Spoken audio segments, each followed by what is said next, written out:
İsraili qıcıqlandıran əsas məqam Trump'ın 2017-ci ildəki birinci kadensiyası dövründə etdiyi hərəkəti təkrarlamasıdır. Xatırladım, 2017-ci ildə Trump xarici ilk səfərini nə Kanadaya, nə Meksikaya, nə İsrailə yox, məhz Səudiyyə Ərəbistanına etmişdi. Və indi də Trump ikinci kadensiyasında da xarici ilk səfərini İsrailə, Kanadaya, Meksikaya, Britaniyaya və ya başqa bir ölkəyə yox, yaxın strateji müttəfiqinə və tərəfdaşı olan ölkəyə yox, Fars körfəzinə edir. Halbuki indi Fars körfəzi bir qədər adlandırmaq bir qədər atavizm kimi səslənə bilər. Çünki onun artıq Ərəb körfəzi adlandırılması barədə rəsmiləşdirmələr gedir. Məsələ nədir? Fars körfəzi ölkələri arasında Səudiyyə Ərəbistanı, Qətər və Birləşmiş Ərəb Əmirlikləri Amerika Birləşmiş Ştatları ilə yeni əməkdaşlıq və tərəfdaşlıq müqavilələri imzalamağa hazırlaşırlar. Sabahdan etibarən bu müqavilələrlə bağlı iş başladı. Söhbət ümumilikdə 3,1 trilyon dollardan gedir. Burada deməli Qətər 270 milyard dollar, Səudiyyə Ərəbistanı 1,2 milyard dollar, trilyon dollar üzr istəyirəm. Birləşmiş Ərəb Əmirlikləri isə 1,4 trilyon dollar ABŞ iqtisadiyyatına yatırım edəcəklər.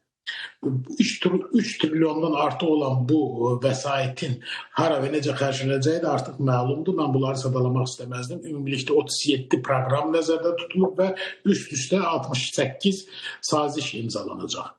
İsrailə gəldikdə isə cənab Netanyahunun İsrail Knessetində verdiyi açıqlama bir qədər emosional açıqlamadır. Çünki İsrail 1948-ci ildə qurulandan bəri ABŞ-ın yaxın şərqdəki ən yaxın strateji müttəfiqidir. Və İsrailin Amerika Birləşmiş Ştatlarının hərbi yardımları dayandırılması ümumiyyətlə müzakirə mövzusu belə ola bilməz.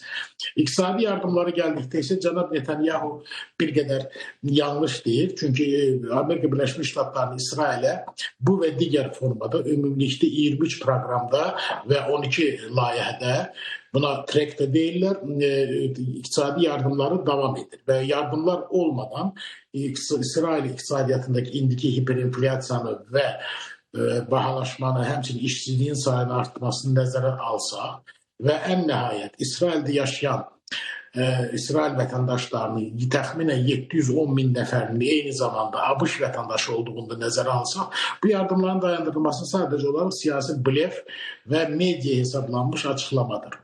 İsrail və Amerika Birləşmiş Ştatları arasında bəli, Netanyahu və Trump'ın 2017-ci ildən müşahidə olunan özlərinin adlandırdıqları qardaşlıq və dostluq artıq bir qədər nimdaşlaşıb, köhnəlib.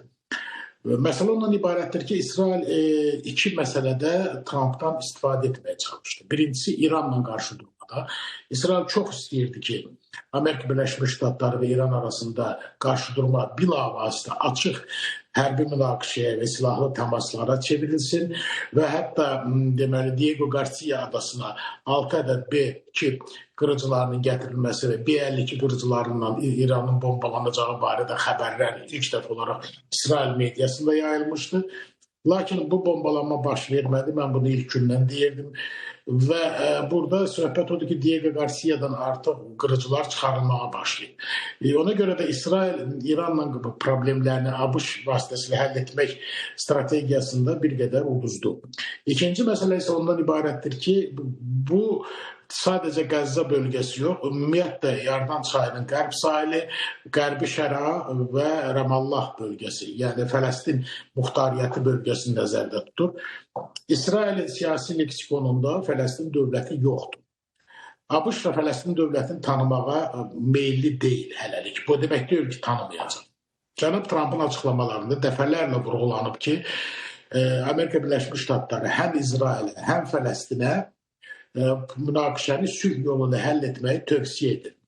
Lakin Trump'ın bu tövsiyələrinə rəğmən İsrail Knesseti və İsrail özünü müdafiə ordusu, həmçinin İsrail təhlükəsizlik qüvvələri və kəşfiyyat qüvvələri bir araya gələrək Qəzza bölgəsində yeni geniş miqyaslı əməliyyata başlamaq barədə qərar qəbul ediblər və bu əməliyyatda vəziyyət necə olacaq onu təsəvvür etmək belə dəhşətlidir. Çünki Qəzzada bu dəqiqə 318 min insan faktiki olaraq küçələrdə yaşayır.